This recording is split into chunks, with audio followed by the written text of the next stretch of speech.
But what I want to really share with you is my favorite dua in the Qur'an. And I think it's a very relevant dua for pretty much all of us here in the audience. And to set the stage for this dua, I'm sure some of you have heard me talk about this dua before, but I personally don't care. I'm going to repeat it because فَذَكِّرْ إِنَّ فَعَتِ الذِّكْرَى, reminder has benefit. So I hope to benefit myself and all of you with this reminder. There's a powerful expression in the Qur'an. It's captured in 2 words. Those 2 words are قُرَّةَ أَعْيُن, the coolness of the eyes. A simple translation will yield coolness of the eyes.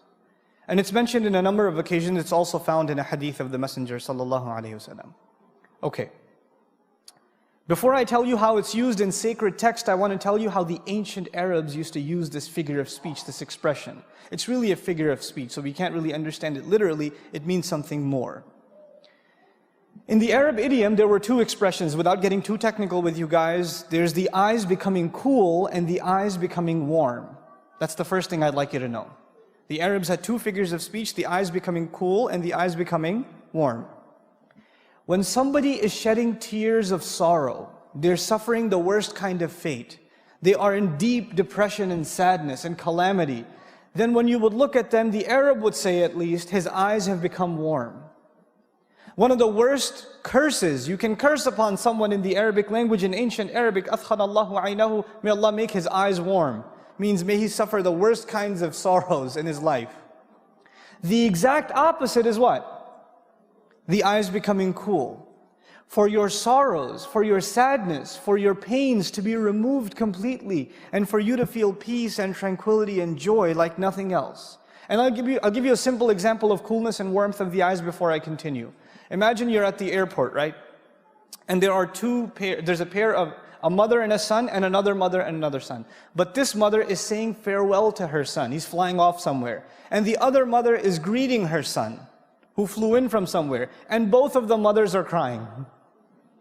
But one of them, their eyes is cool, and the others, the eyes are warm. One is shedding tears of joy. She sees her son after many years. She's crying too, but these are eyes becoming cool. The other's letting go of her son. These are what? The eyes becoming warm. You understand the difference? Right? Now, another, a few pieces of context before I go further. The poet in Arabia says, the eyes of my tribe will remain warm. And he's actually an assassin also. Yeah, poets are assassins. It's kind of an Arab thing, I guess. But so he's waiting on a sand dune, waiting to kill the tribe leader that has offended his tribe. And he makes poetry in the meantime. I guess he's got a lot of time. So he says, my tribe's eyes will remain warm until my dagger isn't warm with his blood. In other words, when I kill this guy, then my tribe's eyes will become cool. The rage, the frustration, the humiliation they feel will only disappear upon this guy's death. That's what I'm here to do, to cool the eyes of my tribe. You understand? So it's a means of relieving frustration and anger and ill feelings. That's how in which context it's used. But then there's a final context that I want to share with you in Arabic literature, where this expression is found. It's very beautiful, actually. The Arab used to travel in the desert, and there's a sandstorm. And in a sandstorm, the Arab would, wrap his face up, because obviously your face is being pounded with sand. Now the camel on which he's riding, Allah created the camel in a magnificent fashion. The eyelids of the camel actually trap sand and drop them. It doesn't even have to blink. It's got a screen in front of its eyes that captures sand and drops it. We don't have that, that screen system in our eyes, but the camel does. But now the rider, he can't afford to cover his eyes, can he? Because if he covers his eyes, what's the problem? He doesn't know where he's going. So he has to keep his eyes exposed. And so finally he finds a cave. He finds some refuge. And he says, interestingly, my eyes have finally become what? Cool. In other words, in literature we find the precedent of the eyes becoming cool equated with finding refuge from a storm. Finding refuge from a storm. Now I've set the stage for you for what this expression stands for, but I still haven't told you my favorite dua, though I recited it in the beginning.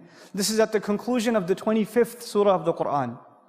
Allah Azza wa Jal says, Rabbana, He tells us to say, وَالَّذِينَ يَقُولُونَ, those who say, رَبَّنَا هَبْ لَنَا مِنْ أَزْوَاجِنَا وَذُرِّيَّاتِنَا قُرَّةَ أَعْيُنٍ وَجْعَلْنَا لِلْمُتَّقِينَ إِمَامًا.